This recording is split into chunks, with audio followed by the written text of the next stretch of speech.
4.55 કરોડના અસલી હીરાની બદલી સીવીડી હીરા સાથે કરી સેફમાંથી પેમેન્ટ લઈને આવું છું કહી મોબાઈલ બંધ કરી વેપારી ફરાર થઈ ગયો હતો। આ પ્રકરણમાં સુરત મૈધરપુરા પોલીસે તમામ અસલી હીરા રિકવર કરી એક આરોપીની ધરપકડ કરી છે। જો કે આ પ્રકરણમાં માસ્ટરમાઇન્ડ વેપારી અત્યાર સુધી ફરાર છે। આરોપીઓ અસલી હીરા કોઈને વેચે તે પહેલા જ પોલીસે આરોપીની ધરપકડ કરી અને હીરા કબજે કર્યા હતા। મળતી માહિતી મુજબ મહિધરપુરા પોલીસ મથકમાં 4.55 કરોડની કિંમતના હીરાની બદલી મામલે છેતરપિંડીની ફરિયાદ નોંધાઈ હતી।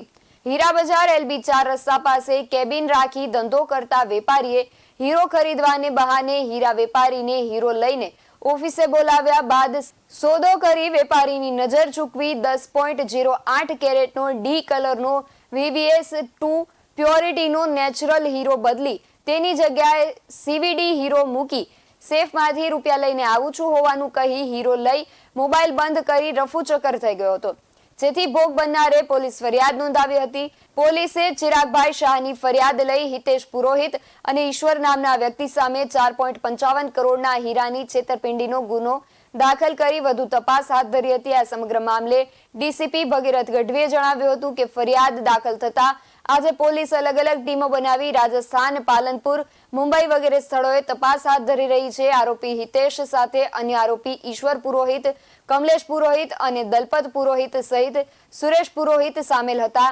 આ તમામ લોકો હીરાને સગેવગે કરવા માંગતા હતા, જે માટે હિતેશે દલપત પુરોહિતને હીરો આપી દીધેલ હતો। પોલીસે દલપત પુરોહિતની ધરપકડ કરી છે અને તેઓ મૂળ રાજસ્થાનના વતની છે। આ તમામ આરોપીઓ એક જ જિલ્લાના વતની છે।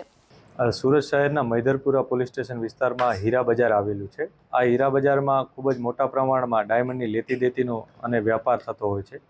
આ હીરા બજારમાં એક અઠવાડિયા પહેલાં એક વ્યક્તિ સાથે વિશ્વાસઘાતપૂર્ણ 3 વ્યક્તિઓએ એક ડાયમંડ જે હાર્ટ શેપનો ડાયમંડ હતો, જેની કિંમત 4.5 કરોડ રૂપિયા હતી અને એની જે કેરેટ આવે એ 10 કેરેટ ઉપરાંતનો એ ડાયમંડ હતો।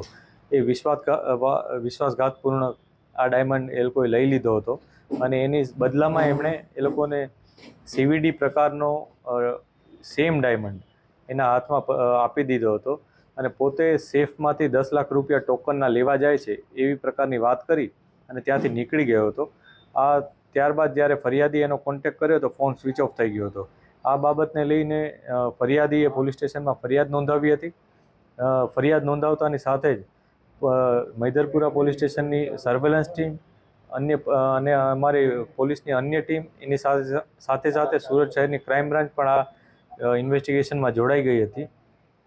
આરોપીઓની પૂછતાછ માટે અમે ખૂબ જ મહેનત કરી રહ્યા હતા, જેમાં ટેકનિકલ ઇન્ફોર્મેશન, હ્યુમન રિસોર્સ બધી રીતના અમે તપાસ કરી રહ્યા હતા।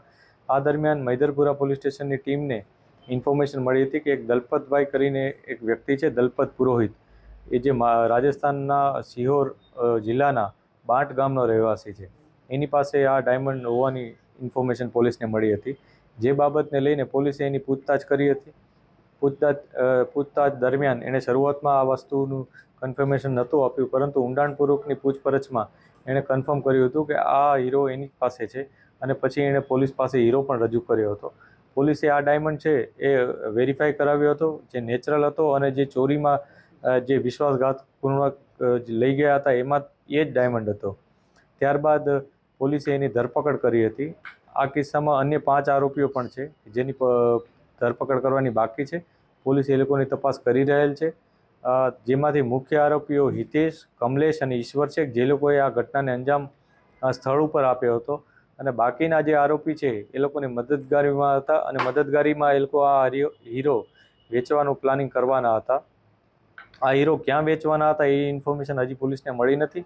અમે તપાસ કરી રહ્યા છીએ એ લોકોનું શું પ્લાનિંગ હતું અને આ લોકોએ કઈ રીતના આખું આયોજન કર્યું હતું, કેમ કે એક અઠવાડિયાથી એ લોકો જે મૂળ ફરિયાદી છે એના સાથે ચર્ચામાં હતા અને ફાઇનલી ડીલ એ લોકોએ કરી હતી।